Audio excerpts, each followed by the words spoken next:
And welcome to the Howard Eskin Show. Uh, and I say this every time because I try to make all my guests special. Uh, my guest tonight is special in his own way. His own way. You'll find out why. Uh, Former Major League umpire, and everybody loved him. No, they didn't. Actually, they didn't.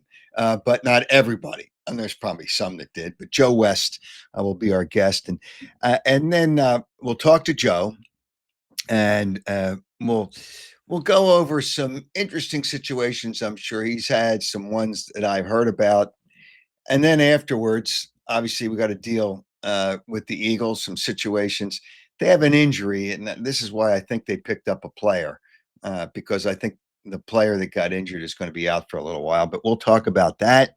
We'll talk about a lot of things, and Flyers had their first news conference today. For Flyers fans, yeah, I'm going to take care of you.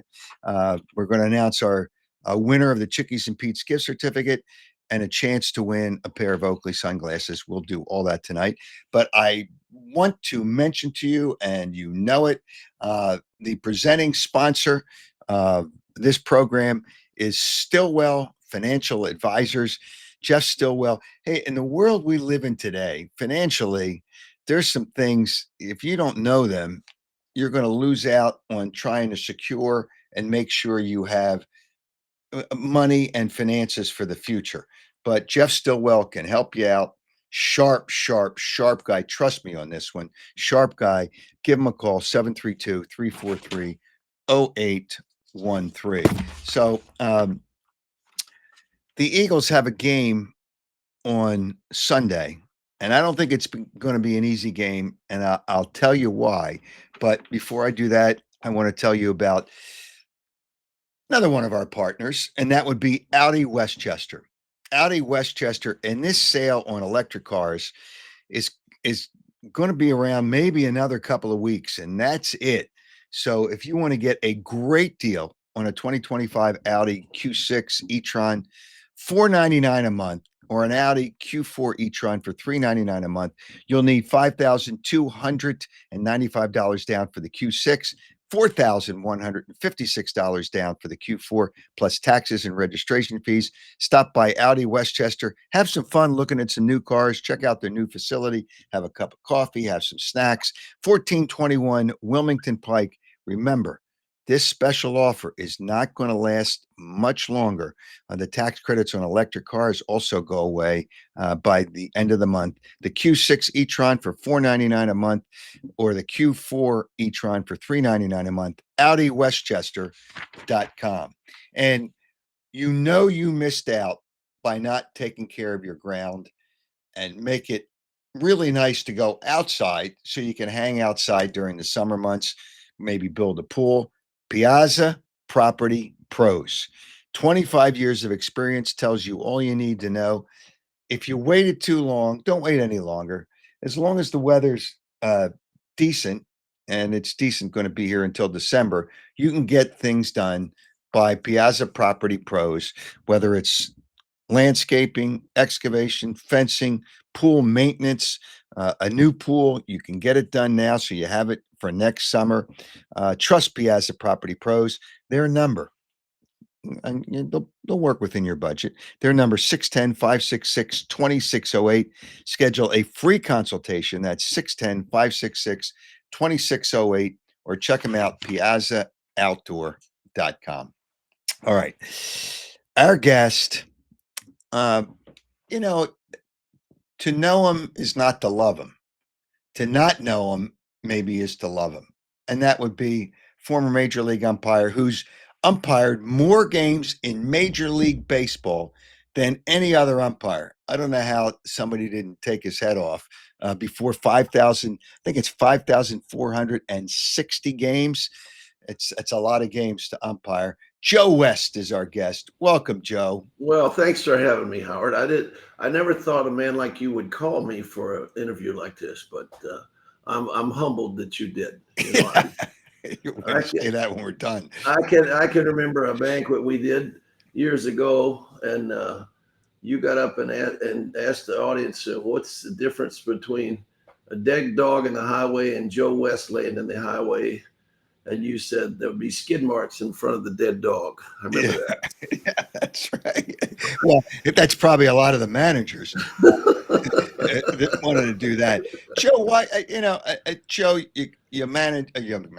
you umpired a lot of games. Why? Either you tried to do it. Why did people think you were such a bad guy, or why were you such a bad guy when it came Uh, to the umpiring? I don't know that I was a bad guy. I had somebody the other day said something at the golf course, said you made a lot of controversial calls, and I said Yeah. no, I didn't make any controversial calls. I was either right or I was wrong.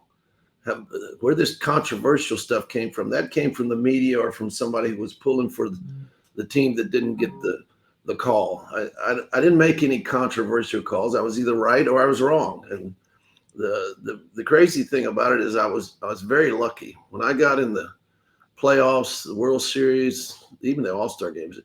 I didn't have a controversial play that you could say that I made a mistake in. Hmm. I didn't have a Jimmy Joyce play with the where a perfect game was on it. I didn't have a play at first base in the World Series where I missed it. You know what I mean?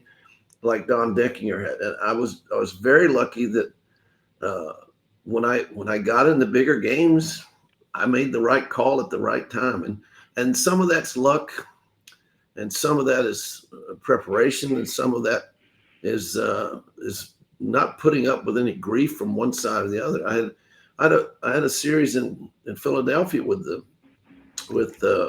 Pirates, and then in the bottom of the inning, the shortstop at second base was off the bag on the first end of a double play, so I called the guy safe at second base. Now the Pirates over in the third base dugout could see that the shortstop was off the bag. Jay Bell was off the bag, and they could see it.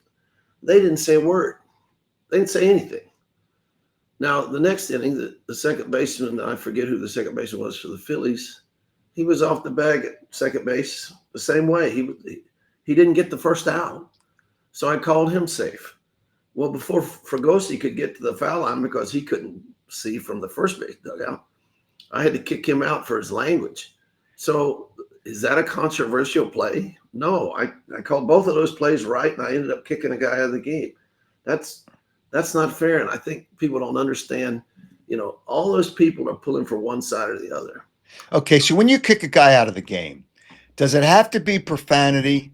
No, Or okay, so if it lasts too long, I wasn't a Fergosi fan, so you could have kicked him out of every game, and I wouldn't have cared.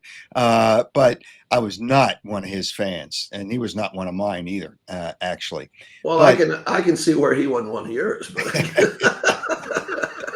but when you had a controversial play, now I just told you I didn't have any controversial plays. okay, all I right, was so either right or I was wrong. okay, but why? And I believe you lead uh, from the modern era, which starts in like 1920. You led umpires. You were the leader in ejections of players, managers, coaches. I think you threw out a general manager one time too. Well, I, we did that in Atlanta, but I wasn't the leader. I was like number 5 on the list, and there are 4 other guys in front of me, and none of them worked as many games as I did. So you can't say I kicked out the most. You can't. yeah, but you had 100. I think you had 190 some ejections. Yeah. Something. I mean, you can't be right every time. Well, why Uh, not? Why not? because Here's the best thing about that. I was there 44 years. yeah. Now you take 44 years and divide it into uh, all those ejections. That's not a whole lot. That's not 5 a season. So Well, you don't have as many. You don't have as many now because there's no arguments at the bases because you have replay, and then home plate. I guess you can throw out a guy automatically if he's arguing balls and strikes, so he tries to find something else to argue about. But the managers are pretty much well. Now I guess the batters because they can argue with your balls and strikes. But all right, let's go down the list here. What managers did you think were the toughest to deal with and the most and in the same vein the most annoying? Well, I only had Earl Weaver in 2 spring training games, and I kicked him out of both of those. I had Dick Williams, who was a tough man to deal with, and he would actually tell you I didn't like umpires. I hated umpires, and yet Dick Williams was as good a manager as there was. Hmm. Uh, Jimmy Leland was tough to deal with because he was on top of the game. Whitey Herzog was tough to deal with, but they were fair, and if a guy was fair, you didn't hold that against him. Uh, we had some managers that were incompetent, and I won't get into that, but and those were the ones you really didn't like to deal with. And you forget that when we kick out somebody, you got to write a report, and I wasn't really good on the paperwork, so I Well, didn't really. you gotta know how to spell to be able to Well, write a report. yeah, that's true. Speaking of spelling, my brother asked me one day. He said, I went to the game with you at Camden Yards, and he said, I want to know why the the sign in front of the umpire's door says umpire's locker room, and underneath it's written in Braille. He said, I want to know why that is. Did you know that? No. The sign at the locker room in Baltimore, underneath the writing umpire's locker room, it's written in Braille again. So Well, he that's a message to the umpire. Yeah. was that so we can get in? Yeah. Well, okay. So the managers are always tough. The Well, players but now, they're taking up for their team. Here's the funny thing: Bobby Cox got kicked out more than anybody, yeah. and usually it was because he's taking up for a player because he didn't want you to kick his player out. And we had situations where Bobby would come out and say, "I heard what came out of the dugout. Kick me out. Don't kick my player." And Uh-huh. the umpire would kick him out. And when I was president of the union, we got a call one day. They wanted to fine the umpire for kicking out the wrong guy. I said, "You can't do that." Bobby was taking up for his guy. And if you want to find out who said it, you find Bobby about 10 grand. You'll find out real quick who said it. So, but the point is, Bobby was taking up for his team, and that's Uh-huh. why he got kicked out. I think Weaver actually told me one day on a golf course. He said, "You know why I was so fiery? It's because if we don't win, I'm going to get fired." Now, this is the guy that never got fired, and yet he was fire and brimstone every day out there. He was like a Good raven. manager. Good Yeah, manager. and Yeah. but here's the crazy thing: you get him away from the baseball field, he was a perfect gentleman. I've seen him at charity golf tournaments, and he was one of the nicest people Hmm. there. He'd sign autographs for anybody. He was a great person to have at a golf tournament. Okay. Do you remember a moment?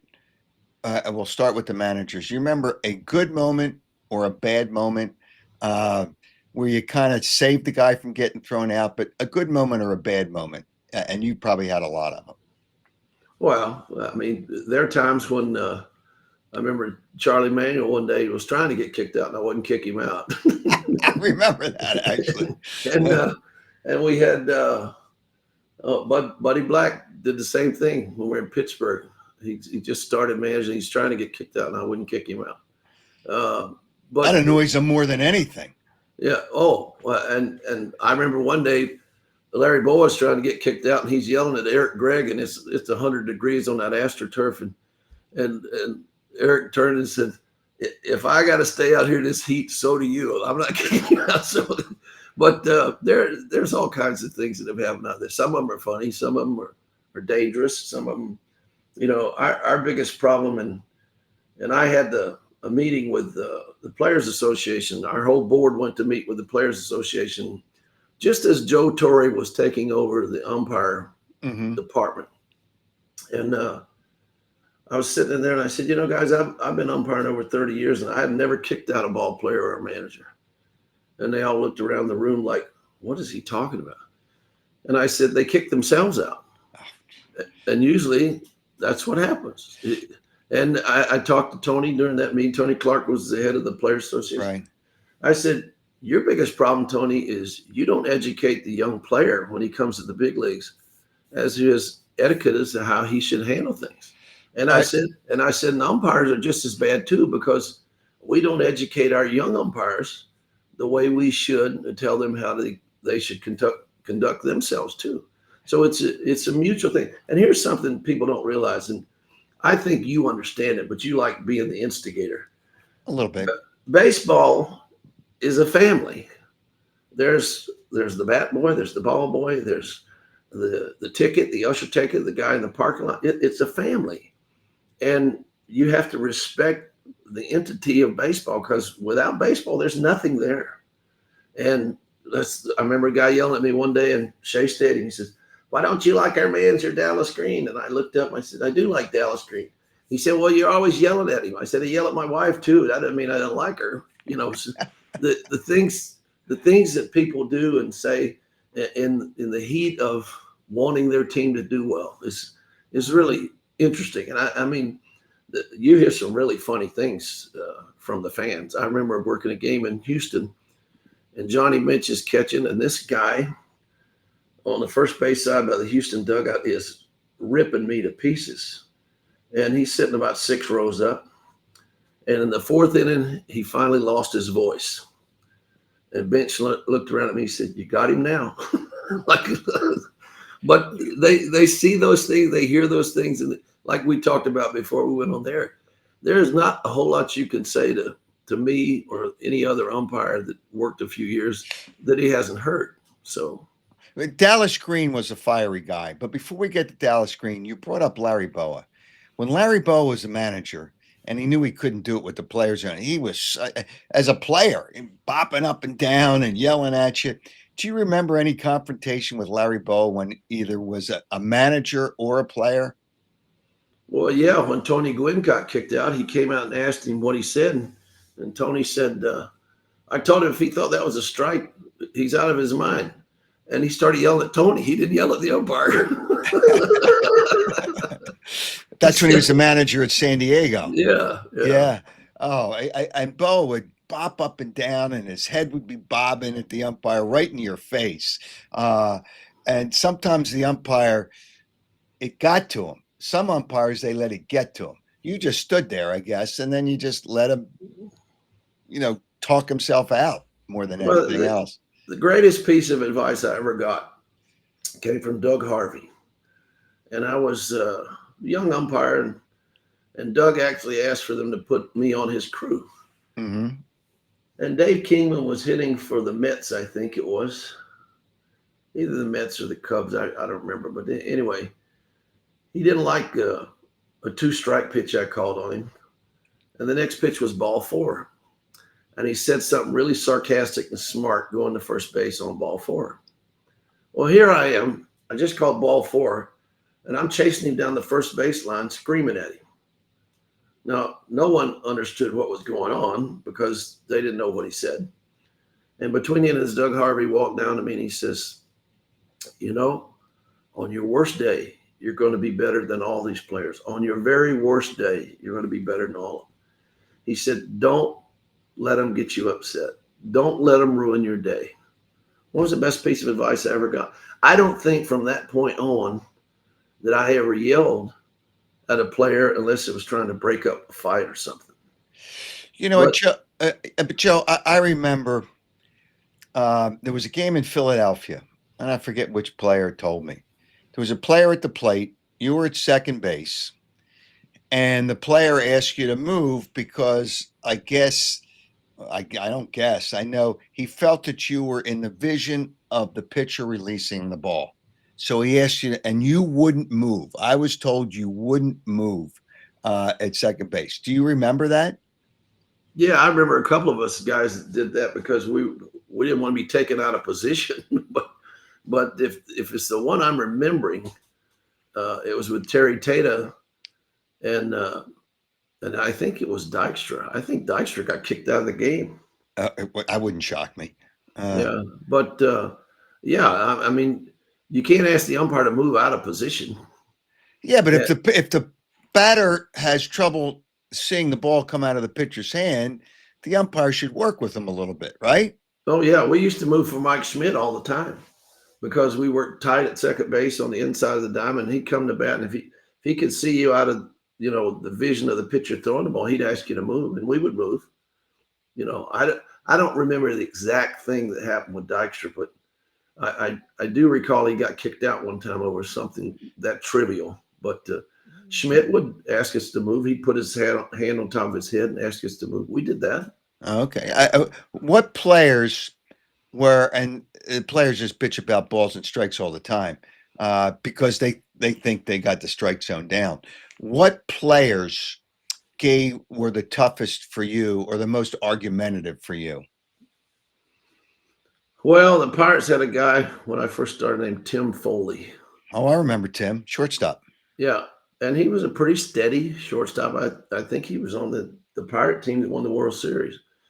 But he was he was tough to deal with because he knew just enough of the rules where he would he would get in an argument for no reason. Another tough guy to deal with was Socia with the Dodgers, and Really? then he later became with the Angels. Yeah, and sometimes I think they overthought what was going on out there. I did see Socia make a play in spring training one time that I didn't think he was smart enough to, but it was a line drive hit back at the pitcher. It went between his legs and it hit the pitcher's mound, and it went toward the dugout. And the pitcher tried to go pick it up and throw the guy out, and he couldn't get to the ball fast enough to pick it up. So just as he's about to bend down to pick it up, Socia said, "Let it go, don't touch it." Well, when the ball went foul, it became a foul ball because it has to go past the base. I Well, didn't. I never thought of that. yeah, well, I didn't know that he knew that, but he was smart enough to say something and don't pick. And the pitcher stopped right there. Guy came back. It was a strike added to the count. And that was it. That's interesting. So if it hits the rubber and it doesn't get past the base and nobody touches it and Well, it goes foul, it's a foul ball. that's the key. If the pitcher had touched it, Right. it would still be in play. Yeah. But it can't touch anybody. It hits the pitcher's plate and it goes foul. It's foul. It's gotta Okay. go by. So how many players don't know the rules? Oh, most of them. They're that Well, stupid, huh? no, I don't know. I don't think they have sat down long enough to try to go through the rule book. Like when you go to umpire school, Hmm. you have a test every day on a section of the rule book. So the umpires usually learn the rule book pretty quickly. But the players, they're hitting, they're fielding, and they have a lot more on their mind than learning this rule or that rule. I mean, there's a lot of intricacies. I can remember when Bob Horner first came to the major leagues as a Brave, and there was an infield fly behind the shortstop. And Pat Rocket went out and got under the ball, and we called infield fly. And then Jeff Burris called him off. The left fielder called him off, but we already had an infield fly because the shortstop could have caught it with ordinary effort. Well, now Burris doesn't get to the ball and it falls. So the runner on second base for the Padres took off, ran to third. So Horner stretched to catch the throw from the outfield. Well, because it's an infield fly, it's not a force play. He's got to tag him now. Mm. So he catches the ball. I call the guy safe at third base. The whole Atlanta Brave team emptied on the field going to argue about it. Because now the whole team, it wasn't just Horner, but Horner didn't know that an infield fly, the batter's out, so now you have to tag the guy if the ball's dropped. And of course, the runner can advance at his own risk. But little things like that. And what was funny was Ed Runge was in the press box, Paul Runge's father. Yeah, Ed, the umpire. Ed umpired in the American League for years. And after the game, he came down and said hello. And he says, "I really appreciate you making that call. You made me a star in the press box because I got to explain the rule." I know it truly is amazing. If you had to identify one player, and it's probably hard with all the years, what was it, 44 years you were an umpire in Major League Baseball, or 45 years, 44, 45, you know better than I do. But is there one player you can identify that over time, and you probably, I would think of being the National League because most of those years you were just a National League umpire when they had the umpires in each league. Can you identify a player or maybe a couple of players that were the biggest pains in the ass? Oh, well, some of them were nice.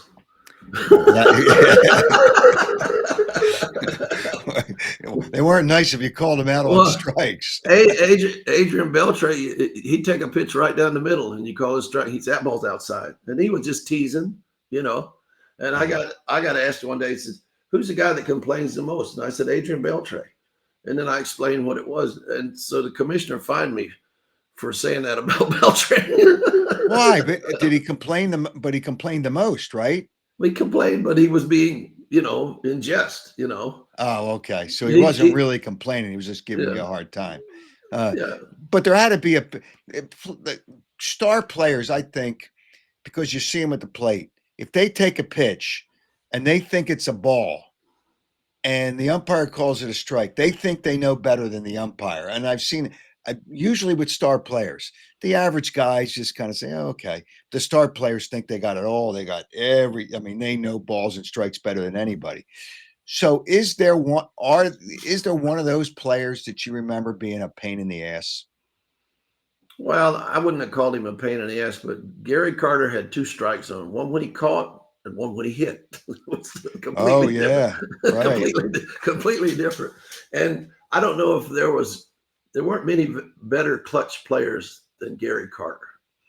I mean, he didn't have a 300 batting average. He didn't hit a bunch of home runs like this kid that's playing for Seattle now. But if the game was on the line, you got a guy at second base, he'd usually drive him in. You had another guy like Billy Russell. Billy Russell, I don't think he ever hit 240. But if the guy was on second base in the eighth inning, he usually drove him in. And you look at guys like that, and you can't even acknowledge the value of what kind of player that is from what he did because he drove in the run when he needed it. And then I've heard people talk about Ted Williams being the greatest hitter that ever lived, but Ted Williams never won a World Series. In fact, he didn't play very well in the World Series he was in. But the point being, there are big moments in sport, and one of the greatest things you and I both done is we were there to witness a piece of history, and we did it every day. And some days the history is a little bit bigger than others. I mean, I had Nolan Ryan's fifth no-hitter. I had Willie McCovey's 500th home run. I had Clay Buchholz's only no-hitter. And it was only like the second day he was in the big leagues. And things like that, you look back on and you go, geez, that's pretty cool. That's pretty interesting, I remember when the Phillies played the Yankees in the World Series, the last World Series the Yankees won. 2009. Yeah. My mother flew up with a couple of her cousins, and they had kids. I don't know why you would bring kids to a World Series game, but they brought them, right? So Philadelphia being tough to get into the ballpark, they decided to give us a police escort from the hotel. Well, those kids they brought from North Carolina didn't care about the game once they got a police escort to the ballpark. They thought that was the greatest thing in the world. Can we do this tomorrow? So, but it's amazing that people live and die for their team. And I remember people asking me when I was growing up, they said, did you have a favorite team? And I said, not really. I said, I had favorite players that I thought were really good players.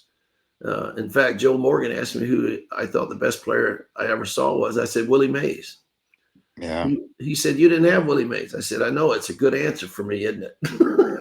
Yeah, because Willie Mays you didn't start umpiring until at 76. Right. Mays was done in 72, 73. He was already gone. Yeah. Yeah. Oh, so you lied about that. See, No, I didn't. I told the truth. He was probably the best player I ever saw. Oh, okay. But I'll tell you a good Joe Morgan story. He was playing second base, and they're playing the Pirates. And the ball got in the dirt and hit Johnny Bench in the shoulder and bounced out about 8 or 10 feet from him. So Garner took off going to second. So he's about halfway there, and Joe Morgan's going, stand up, stand up. Bench picked up the ball and threw him out, right? I mean, he's going to be out by a good 2 steps. Right. So Morgan caught the ball and wouldn't tag him because he told him to stand up, right?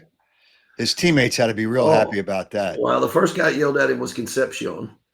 The second guy yelled at him was Bench. And then the third guy yelled at him was Garner. because he told him to stand up, right? And Joe's at second base waving his arms. I told you not to slide. That's why I didn't tag you, you idiot, blah, blah, blah. And he turned around and looked at me and he says, I should have just dropped the damn ball. Well, I probably could have done that. I remember, and there's probably memorable games even for you as an umpire, and you had quite a few World Series and playoffs. Two games I remember: the World Series, and you talk about Gary Carter. I knew Gary Carter really well. Really, really good guy. May he rest in peace. Terrific guy. That game, I'll call it the Bill Buckner game, where the ball went through his legs. I was there. Carter was one of the guys in the inning, I guess, that had all those hits. They had I think they had 17 pitches with 2 strikes and didn't make an out in that game. That was the Garner game. And then the game in Houston, where Nolan Ryan had never lost a game where he had a lead in the 7th inning. It was the playoffs, the Phillies in Houston. They went on to win a World Series that year, one of the greatest playoff series ever. Phillies in Houston, they in 1980, and they won. They came back and they won that game against Nolan Ryan. Do you remember a game that sticks out in your mind in a playoff or World Series? Well, probably the game that you would remember and most everybody in America would remember was the Alex Rodriguez play at first base where he slapped the ball out of Arroyo's hand. Right. I do remember that. Yeah. So when the first base umpire signaled safe, we couldn't overturn it. We couldn't go up and say, no, that's interference. And I think he missed the play because he had so many people in front of him. Right. Yeah. But anyway, so the Red Sox are about to argue, and I stopped Francona. I went down and I said, give us a minute. So I came out to Randy Marsh, and Jeff Kellogg came down from right field. And I said, did you see him reach out and grab the glove with his left hand? And of course, Randy's eyes got big as silver dollars. He says, no. I said, well, Randy, we're going to have to call him out. And I said, because if we don't, you will have made the wrong ruling, and this is too important for us not to fix it. So, right. So now we call everybody in. The left field umpire, the right field umpire is already there. Everybody else comes in. John Hirschbeck says, Joe, are you sure? And I said, we wouldn't be having this meeting if I wasn't sure. Anyway, so Randy goes to call him out. I said, wait a minute, Randy. I said, when we call him out, they're going to throw everything in the world at us. He said, I know. I said, do you want me to call it? He said, no, it's my call. I'll change it. And so he did. And they did. They threw everything at us. We had to take the teams off the field. Somebody threw their car keys at Hirschbeck at third base, and it was a BMW. I would have gone in the parking lot, found that car, and taken it. That's what I told him. I said, we need to go out in the parking lot and find this car. Anyway, so now we've got the teams off the field, and I go to the third base dugout where the police are, because if the Yankees win this game, the series is over. Uh-huh. And so I get over there, and I guess he was a sergeant or something. I said, we're going to need to have a show of strength here. You guys are going to have to line the field. And he was a little snippy, but I understood what he was saying. He said, are you telling me, or is Major League Baseball telling me? I said, well, let me make it clear for you. If I get to home plate and you guys haven't lined the field, this game's over.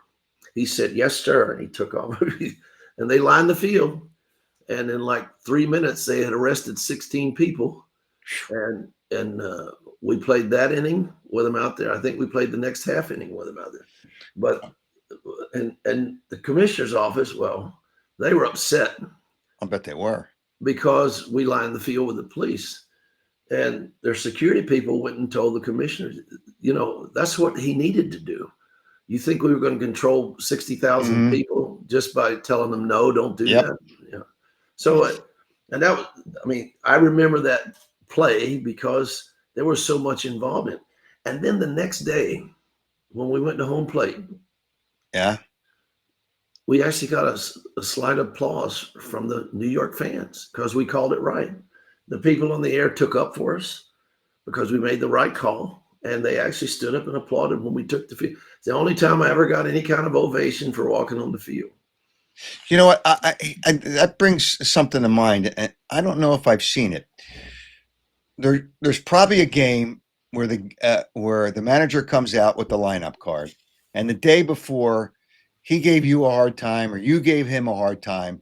Did you ever throw a manager out before the game started because he started arguing with you when he brought out the lineup card?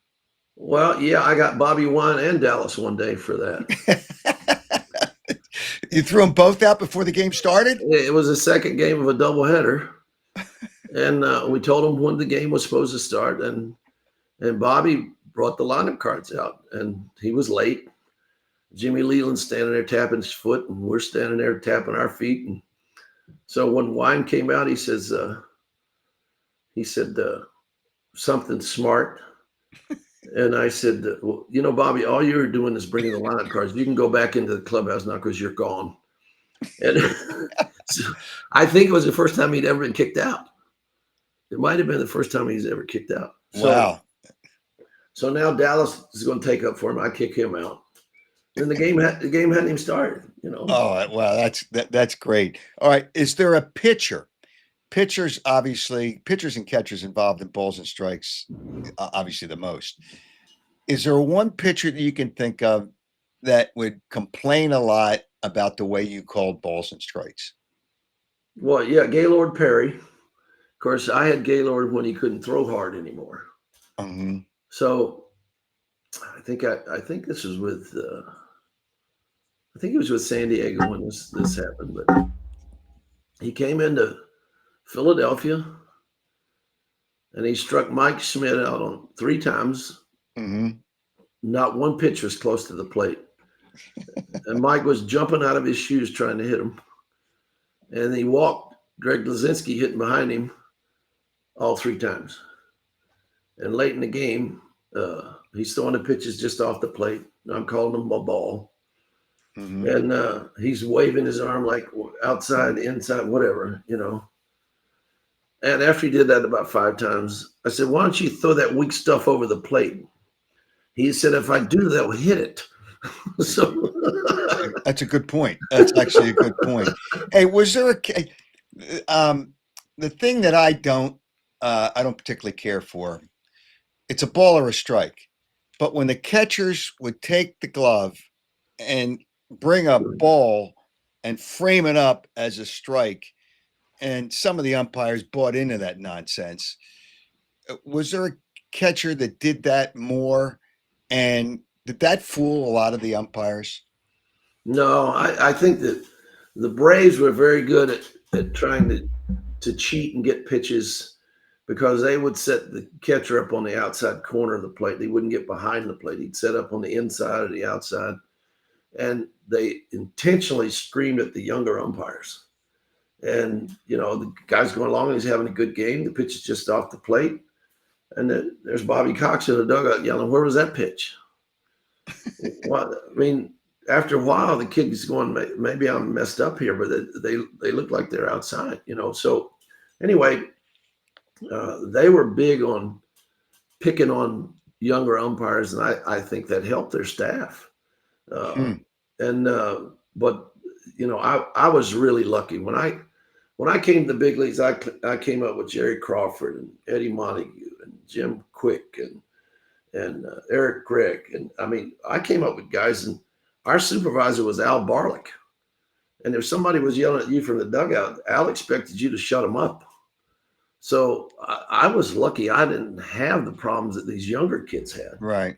So and I can remember one of the Reds players, Adam Dunn, said, you know, I like it when you umpire because somebody will yell out of the dugout and you just look over there and they all get quiet as a mouse. They're not very brave when you're looking at them. No, I mean that's part of it too. Hey, umpires that made mistakes. We know about Jim Joyce. Actually, he came to Philadelphia after he screwed up perfect game for that guy. I think it was Detroit.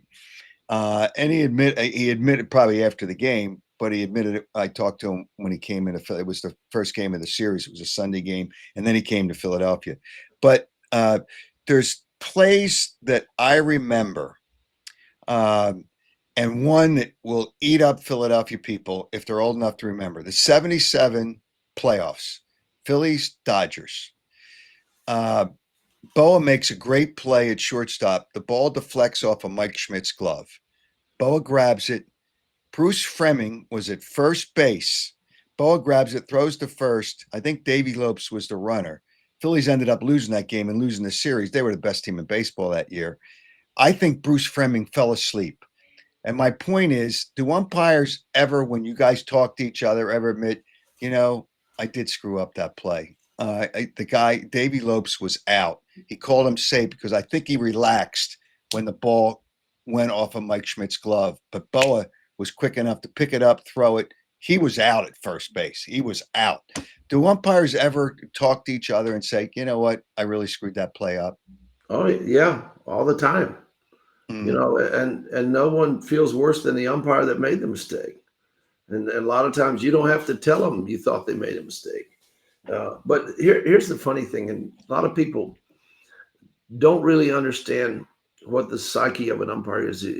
You have three ways you can miss the play: lack of positioning, lack of concentration, and lack mm, of time and lack of timing. That means wait till it's all over. And I'm sure when that play happened, Bruce didn't wait till it was all over, because I remember the play you're talking about. mm, And he called it extremely fast. And I'm not here to second guess Bruce Fleming or any other umpire or anything, but there are only three real ways you can miss it. But lack of positioning means you weren't in the right spot to see it. mm. Now, sometimes the players take you out of position. And lack of concentration, that means I wasn't paying it. That's what you're accusing Bruce of doing. You I know, think he relaxed and thought the play okay. was over. Yeah, Well, then that would be lack of concentration. right. And lack of timing was he didn't wait till it was all over, because he actually called that play very fast. But my point is, if you keep it in the simplistic terms of that, you got a good chance of getting it right if any one of those things you did was correct. You see what I'm saying? Yep, So absolutely. believe me, no one wants to miss a play. No one. And I tell people all the time, the umpire has three responsibilities. His first responsibility is to the game of baseball, and that doesn't mean the commissioner's office. Right. His second responsibility is to the union, or to his profession, and that doesn't mean the union. That means the profession of umpire.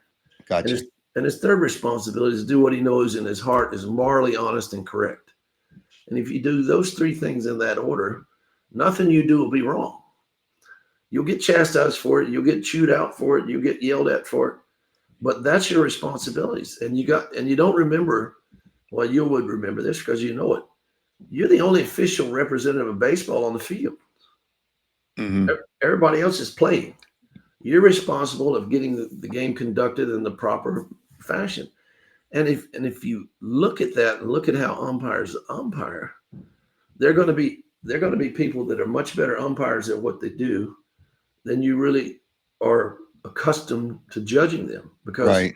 you'll say, I didn't like this guy because he kicked out Dallas Green. I didn't like this guy because he yelled at Mike Schmidt. Well, I can't say that because I never saw anybody yell at Mike Schmidt. but my point being, an umpire has his responsibilities, and most people don't understand what that is. Right. Do you like the if they, I don't think they're going to go to robo umpires for home plate. Do you like it or not like it?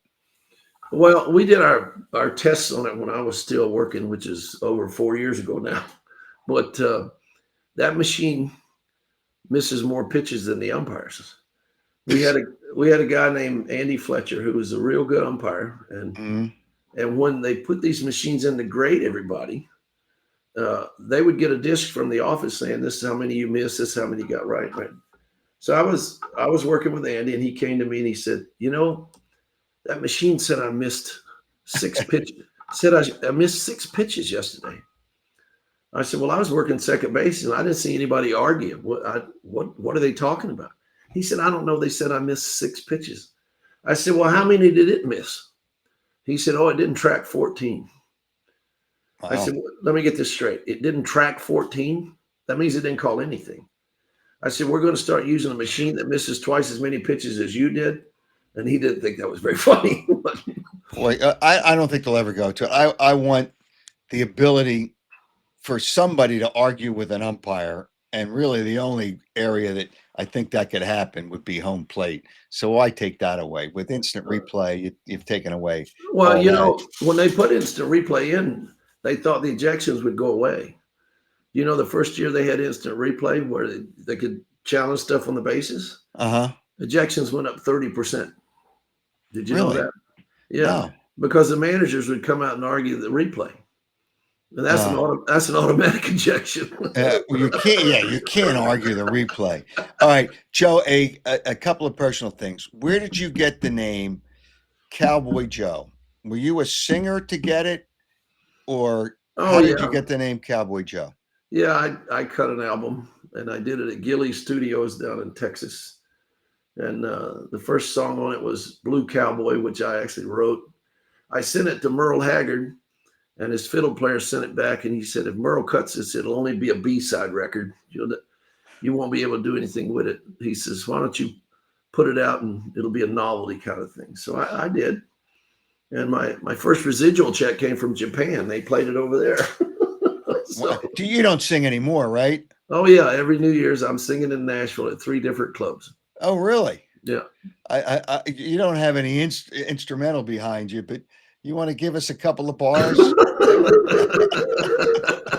or would that scare people? It might scare people. Okay, Yeah.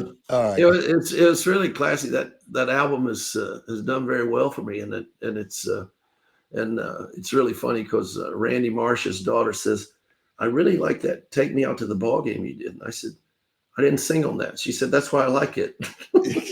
You know what? Then I haven't heard it, but I agree with her. Hey, Joe, I do appreciate you coming on. Thanks. Always have fun. A guy, you know what? I'm just going to tell people from now on. There's no reason that they should dislike you. You're not a bad guy, except when Listen, you're on the baseball field. listen. I don't want you to ruin my bad reputation. Okay. I have a good bad reputation. So don't ruin that. Next time I talk to Larry Bow, I'm going to ask him, one of the things that he didn't like about you. He said, that son of a bitch. That's what he'll say. That son of a bitch. Yeah, but he says that about everybody. Yeah, right. Yeah, right. So it's no different. Hey, Joe, I again, thank you so much. I appreciate it. Had fun. We'll do it again sometime. Okay. Take care. Thanks. Thank you. Take care. All right. Bye-bye. Cowboy Joe West. Thanks. Um, oh yeah. I mean, see, when Bo was fiery, I'm sure he had all kinds of as a player and as a manager with Joe West. But Joe didn't want to really jump on any player too bad. All right. The first thing I want to do is tell you again that our presenting sponsor, Stillwell Financial Advisors, Jeff Stillwell. You better set yourself up down the road because you never know what's going to happen with the economy and all the other kind of stuff that we have going on.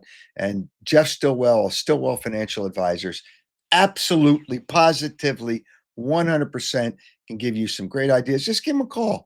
Give him a call. Check it out. Uh, See if you guys can connect in some way. But Jeff always has good advice. I know. Uh, I know he does in talking to him. 732-343-0813. All right. I have some business to take care of. The last show, we had a question to give away a Chickies and Pete's gift certificate. And the Chickies and Pete's gift certificate goes to Angelo. I'll try to say this correctly. Soldivia. So Div. Hey, Angelo. Soldivilla. Sodavilla. Sodavia. Sodavilla. Whatever. Angelo, you win a Chickies and Pete's gift certificate. The question was, what was the T-shirt that Jalen Carter was wearing after the game that he got ejected?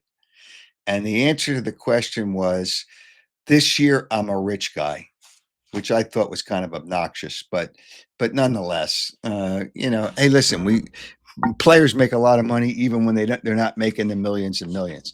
Also, I want to tell you, and you can't wait too long on this. Audi Westchester, you only got maybe a little over a couple of weeks, and this is going to close out very quickly.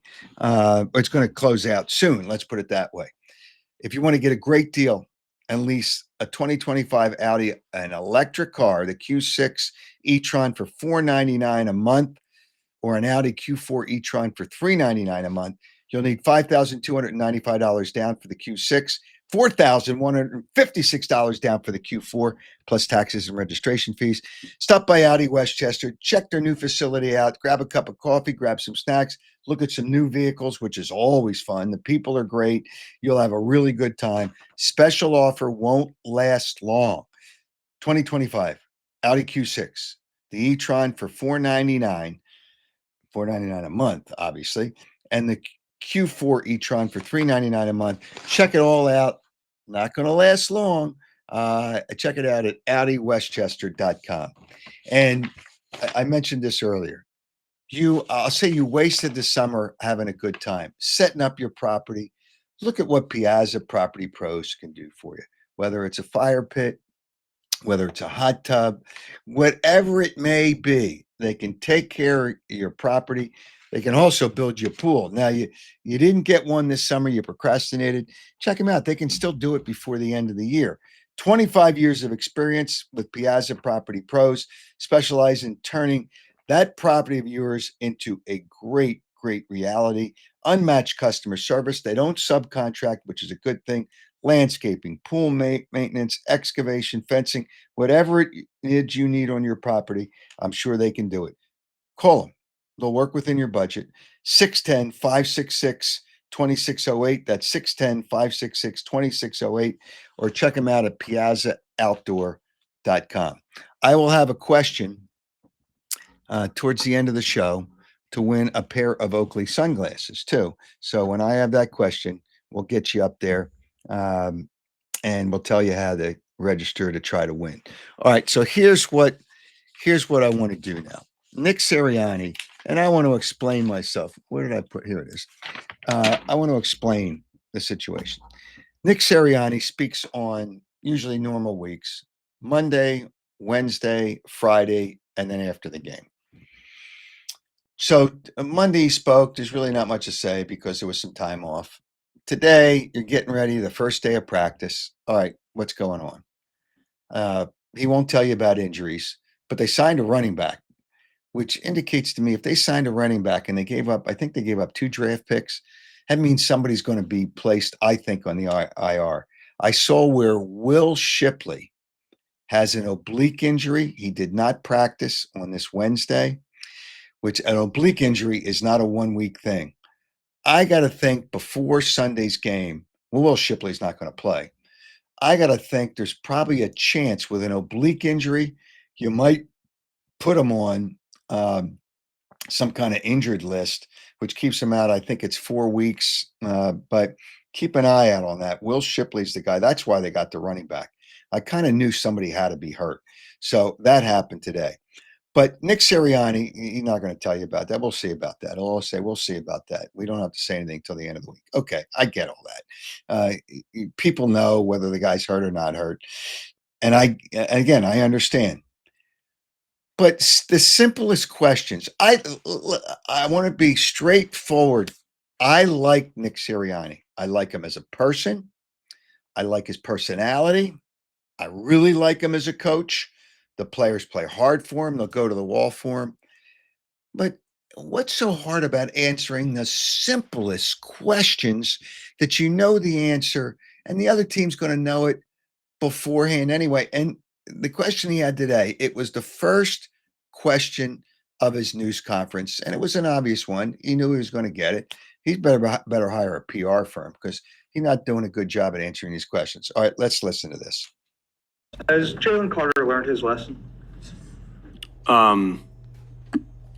Yeah, everything we do with any conversations or anything like that, again, I'll tell you guys again, I know I respect the job that you guys have to do, but I'll always keep those conversations in-house. I'll continue to do that.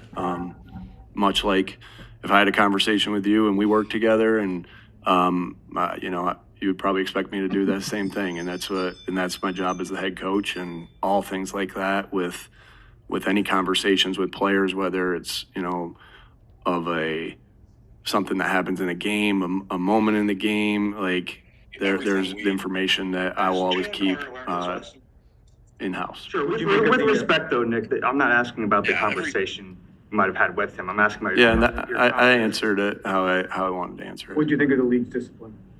Again, I'm not going to ever get into like the same thing with anything with the league. If I agree with a call or if I don't agree with a call, if I agree with a discipline or I not agree, I owe the league that same respect. That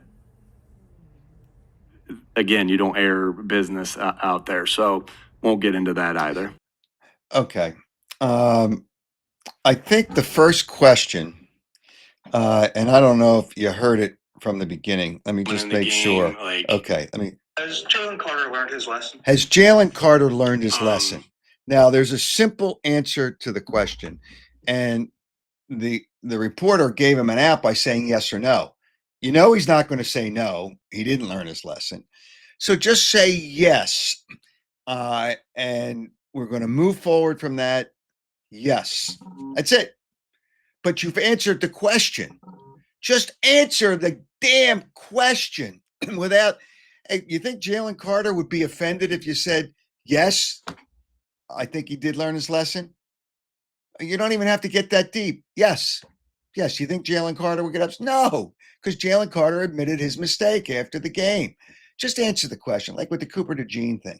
Well, who's going to play corner? Well, Cooper can play wide. He can play on offense. That's not the question. And then later in there, okay, if you don't want to talk about the league, it's a simple answer to the question. You don't have to say, I'm not going to get into that.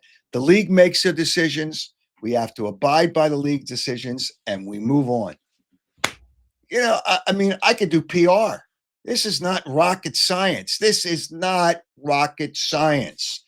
And there's going to be a point, he's a winning coach now, and half the people, probably more than half the people, defend Nick Sirianni for his non-responsored. Somebody put up here, he answered that question perfectly. Who the hell does this reporter think he is asking if someone has learned his lesson, like as a child? Well, it's going to come up somewhere.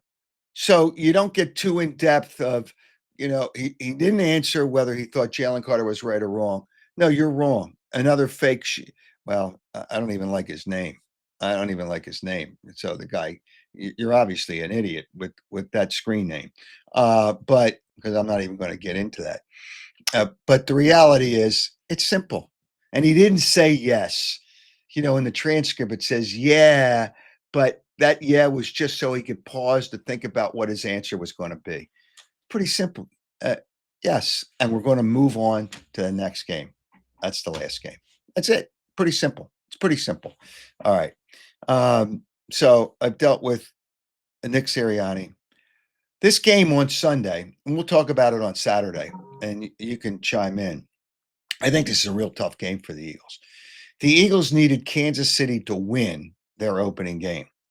Teams that go 0-2 to start the season have their chances diminished a lot with just making the playoffs. They're not going to get the home. They're not going to get the first seed. And I don't think Kansas City's good enough anyway. Baltimore and Buffalo are the two best teams. But regardless, I think this is a real tough game for the Eagles. I think it's a tough game because even though it's this early in the season, it's a must game for Kansas City. That's why I think it's going to be tough for the Eagles. We'll see. I know the Eagles are a better team than Kansas City. There's more than a few teams that are better teams than Kansas City, but it puts them in desperation mode. And it's a rematch from the Super Bowl. All those things figured in. I think it's going to be tough. So we'll get into that. By the way, I got really. When you bet games, the reason they call it gambling is because it's gambling. I lost 2 games in my picks last week that really pissed me off. There's no way I should have lost the Baltimore Buffalo game. I had Baltimore minus the 1.5. They were up by 15 with like 7 minutes to go. And then the fumble changed that around. Then how does Minnesota scores 21 points in the fourth quarter to beat Chicago? But I'll be making picks again, college picks. I'm not going to go with the Thursday night game. College picks will be up on Saturday. And again, your donations for the picks, it all goes to Brandywine Valley, SPCA, and Providence Animal Center. And it couldn't go for a better cause. And the donations are not that much. It's very little. Trying to have some fun, making some picks. I had a good year last year, and I'll have a good year this year. But hopefully, I won't get screwed again. Hey, Tony, the Eagles are not going to win 45-10. So we'll have that on Saturday. All right. The Flyers had a news conference today because they're kind of getting ready, not kind of, they're getting ready for the season. They've been practicing, doing a bunch of things. The chairman and CEO, Dan Helferty, and Keith Jones, the president of hockey operations, both spoke today. So I was over in Voorhees, listened to the news conference, and those guys, again, it's the opening one, so it's not. They answered all the questions, and they answered all the questions, and they do a good job. Again, they haven't played a game yet, but Dan Hilferty, who I think is a really sharp guy, I think that first of all, the Flyers are going to win a championship before the Sixers. We know that. Might not be anytime soon, but I think they're doing a lot of things right and going in the right direction. But Dan Hilferty opened the news conference, talked about their goals, and he said playoffs are not their goal, which I question. Listen to the response here, and I thought he answered it well. But sometimes you got to throw a carrot to your Flyers fans. Here's the question and response. Dan, I respect everything that everybody here has done. However, when you opened this up, you said success is not the playoffs. How can you explain that to fans, which is what they crave? Flyers fans, that's what they crave. How do you explain that to people, that success is not the playoffs? So Howard, here's how I look at it. I've started every conversation, public conversation I've had. As a fan, last year I was disappointed we didn't make the playoffs. The year before I was disappointed we didn't make the playoffs. And the year before that, although I got here too late. So as that fan, a true Philly fan, I want nothing more to compete for the playoffs. And we're doing everything we can. I think the point that Jonesy made about now we're adding, and you only add when you think you have a shot to be in the playoff conversation. So what I'm saying is, with this long process, this rebuild that we agree we're going to do in a thoughtful and constructive way, bringing young players in and adding other players, it might mean the playoffs. But all I know, we're gonna come together as a group at the end of the season and say, okay, did the players you mentioned, did they continue to improve? We feel we are beginning to get the pieces we need to have that sustainable team, a sustainable level of excellence that leads to playoffs year after year after year. I think his response, he answered the question, but you got to set goals. They may be high goals. It's not unattainable in the NHL because you never know. Things could happen. The best teams could suffer injuries. The best teams could have a player that's having a bad year. All those things could happen. But there's nothing wrong with having, and this is my opinion, but I think these two guys are really sharp. I think Danny Briere is really sharp, who's the general manager. And I think Rick Tocchet will be a good coach. So I think they're doing all the right things. So there's nothing wrong with saying, hey, listen, it would be a tough thing to do, but one of our goals, we should never not let the players think about the plum at the end and the playoffs.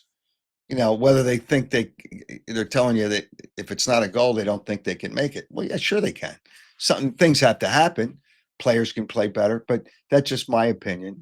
It's not a severe criticism, and I think Dan's a really smart guy, and Jonesy's a smart guy, but you got to give the players and the fans something to think, yeah, it should be somewhere at the end. It might be tough, but somewhere at the end. That's it, in my opinion. It's not a criticism of him, but he was just trying to be honest. And sometimes, sometimes people aren't honest, but I give him credit for trying to be honest and not giving the fans the thought they can go further than they're really capable of doing. So we'll see what happens. The Flyer season starts soon. All right. So now our question. Joe West had some good things to take to develop a question from. So I'm going to tell you, I asked him a question, and this is to win a pair of Oakley sunglasses. Okay. You've listened to the conversation with Joe West. You can go back and listen to it because it's on X, Facebook, Instagram, and YouTube. Subscribe to YouTube and you'll be notified when we go live, but it's easy to find I know it's easy to find on Twitter or X, Facebook, and YouTube. But if you subscribe, you're notified when we go live. So I suggest you subscribe anyway. Submit your answer by Friday night at midnight, September 12th. You watch the show on Saturday and we'll have a winner. Here is the question. I asked Joe West, does he remember throwing anybody out, manager, coach? And obviously, I think I couched the question was when somebody came out to give you the lineup card based on something they said, did you throw them out before the game started? And he said he threw out 2 people. I'll give you a hint there. Who did he throw out of the game before it even started? And Joe West did that. So, and you answer correctly, you win a pair of Oakley sunglasses. Again, I want to thank you. Thank everybody for being a part of the program. I want to thank Joe West.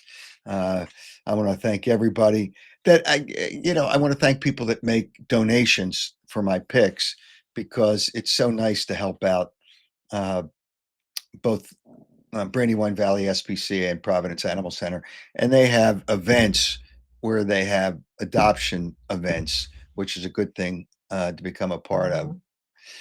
And the thing that I got a donation, not that Seth wanted to make it.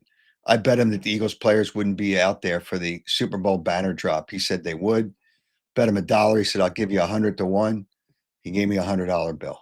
And so that $100 goes to, I'm going to split it up between Brandywine Valley SPCA and Providence Animal Center. But thank you for being a part of the Howard Eskin Show. We'll see you on Saturday. It'll be you and me. We'll talk more about the Eagles. Obviously, we'll talk a lot about the Eagles game. I'm telling you, I just don't think this is going to be a stroll in the park. I think the Eagles are better than Kansas. No question, they're better than Kansas City. There's a lot of teams better than Kansas City. But we're going to talk about it on Saturday. Thanks to Joe Gangemi for doing all the technical stuff behind the scenes, all the graphics, and all the other work that goes into this show. Thanks to Tony Anastasia. And thank you for being a part of the Howard Eskin Show.